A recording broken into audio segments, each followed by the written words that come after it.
Promise without right family public Yes, darling. S5. Oh. Right, Honorable Speaker, the previous reporting celebrated output like redistributed parts, intensified people, but what about outcomes? Did absenteeism among girls actually decrease? Did poverty rate decline due to the promise of leave? We are given activity reports, not impact statements. This is a victory of publicity over tangible progress. Mr. Speaker, in the 2026 budget, transferred social protection programs, including the livelihood empowerment against poverty leave, the Ghana School Feeding Program, and related interventions amount to 3.46 million Ghana cedis. This allocation is equivalent to 0.22% of the GDP, far below international norms for low and middle income countries. Right, Honorable Speaker, the African Union Agenda 2063 calls on member states to increase social protection spending to 5% of GDP by 2063. Ghana's allocation falls progressively short of this ambition and raises concerns about our commitment to reducing poverty and inequality. Furthermore, Mr. Speaker, the Ministry of Gender, Children and Social Protection, which carries a broad and expanding mandate, represents grossly under-resourced. Its 2026 allocation represents just 1.1% of the total government expenditure, a level far too low to address rising vulnerabilities across the country. If I were serious about strengthening our national safety net, the government must increase Ministry of Gender, Children and Social Protection share to at least 10% total expenditure, consistent with practices in several African countries.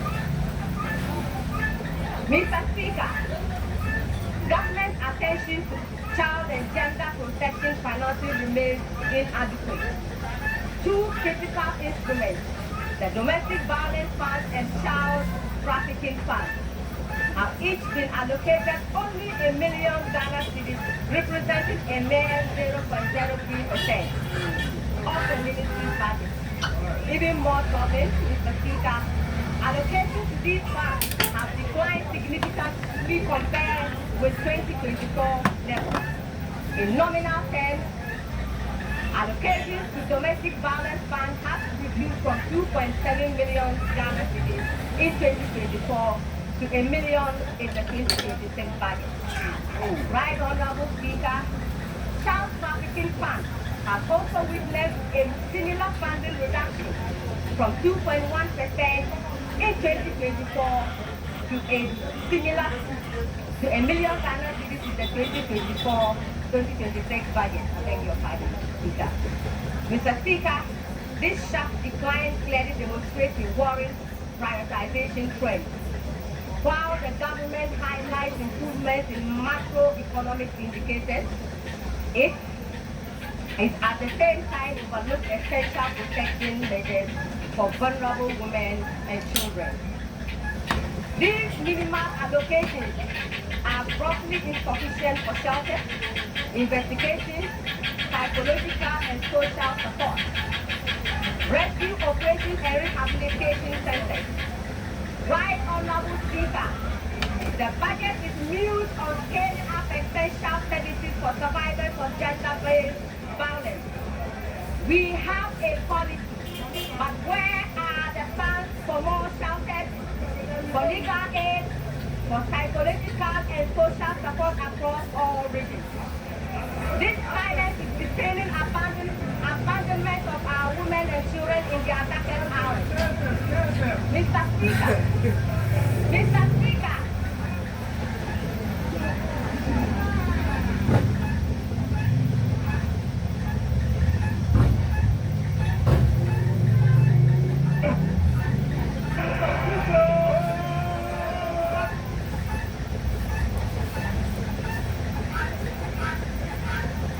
Thank you, Mr. Speaker.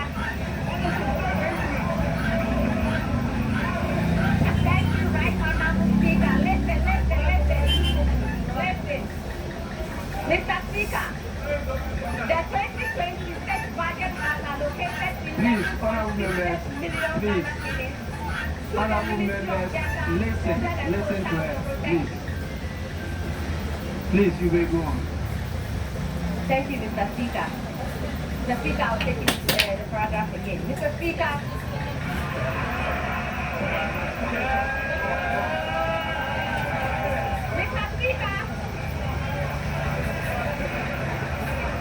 Mr. Speaker, I'll make a reference once again.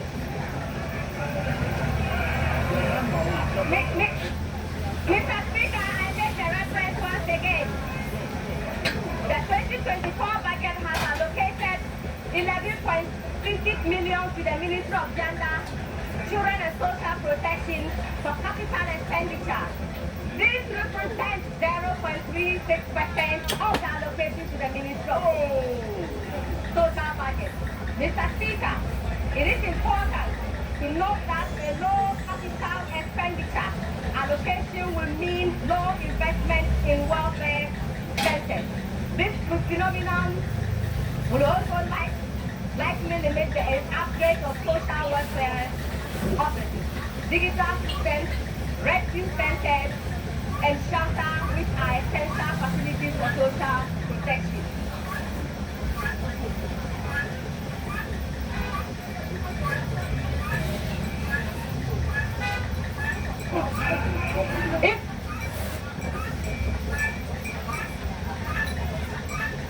If Mr. Speaker, concrete Honorable members, please. Honorable members.